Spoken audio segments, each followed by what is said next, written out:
tous et bienvenue dans ce nouveau numéro de Gatingo. En visite au Burkina Faso, le Premier ministre de la transition malienne, le docteur Choguel Kokala Maïga, a exhorté les autorités de la transition burkinabé à ne compter sur aucune force étrangère pour combattre le terrorisme. Choguel Maïga a été accueilli par son homologue burkinabé, maître Apollinaire de Tambela. Aucune armée étrangère ne viendra combattre à notre place, a-t-il lancé à son arrivée avant de continuer en disant « Ce qui vous arrive aujourd'hui, c'est pour vous démoraliser. C'est pour que vous doutiez de votre armée, car les groupes djihadistes mettent la pression pour que vous doutiez de vous-même.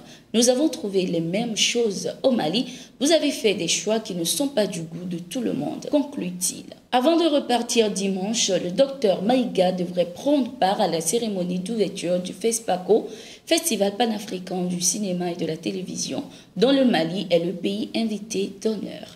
Les Nigérians seront aux urnes ce 25 février 2023 pour élire leur président. Une élection présidentielle qui aura lieu en même temps que les élections législatives et sénatoriales. Ils sont au total 18 candidats en lice pour la présidentielle de cette année. Pour la première fois depuis 1999, aucun des candidats n'a un ancien chef militaire ou un président sortant. La course est assez serrée. 3 candidats émergent selon le dernier sondage.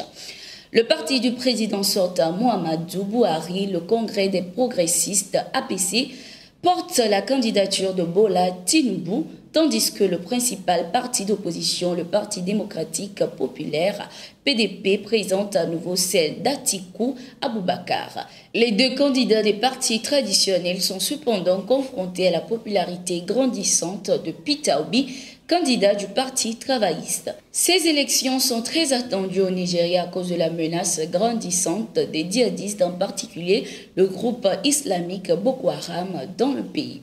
Il a été convoqué par la juge d'instruction en charge du 10e cabinet d'instruction au tribunal de première instance d'Abidjan Plateau, Eunice Enoku, suite à ses propos tenus le 18 février 2023 lors d'une tournée pour les préparatifs de la fête de renaissance du PPACI.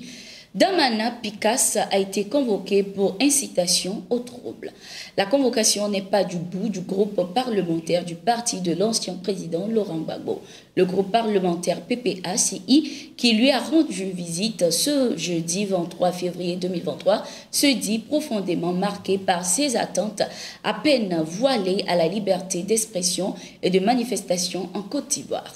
Depuis son installation, le groupe parlementaire PPACI s'est évertué à s'engager dans une politique de décrispation et d'apaisement pour donner toutes les chances de réussite au processus de réconciliation nationale qui est vital pour la Côte d'Ivoire. Cependant, il est bon de noter que le groupe parlementaire PPACI n'acceptera pas que l'on brime les cadres du PPACI de façon aussi arbitraire, a averti le groupe parlementaire. Le Parti des peuples africains a été fondé en 2021 par l'ex-président ivoirien Laurent Gbagbo dans le sillage de son retour sur la scène politique après 10 ans d'absence et après la rupture avec son ancien parti, le FPI.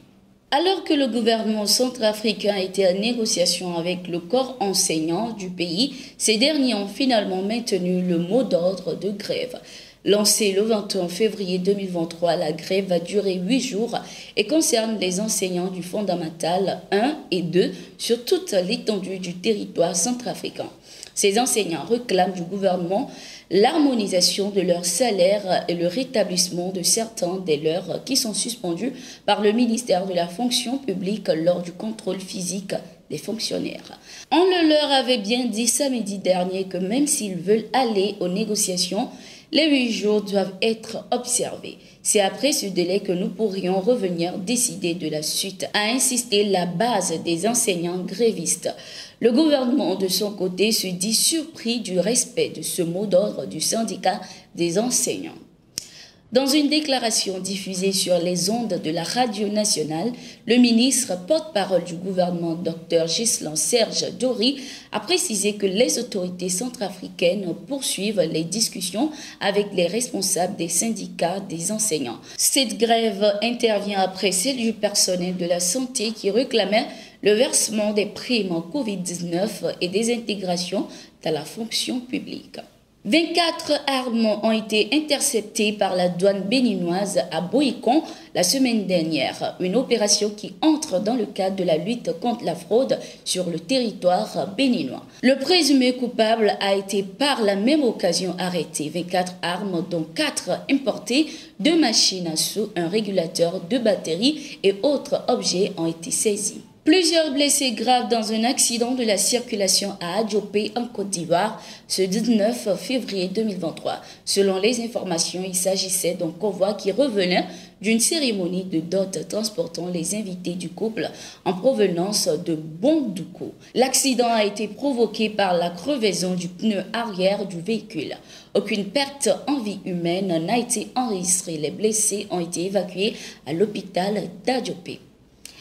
C'est la fin de ce numéro de Gatingo. Merci d'être resté avec nous. Nous sommes en continu sur nos différentes plateformes et sur notre site d'information, le www.toafrica.com.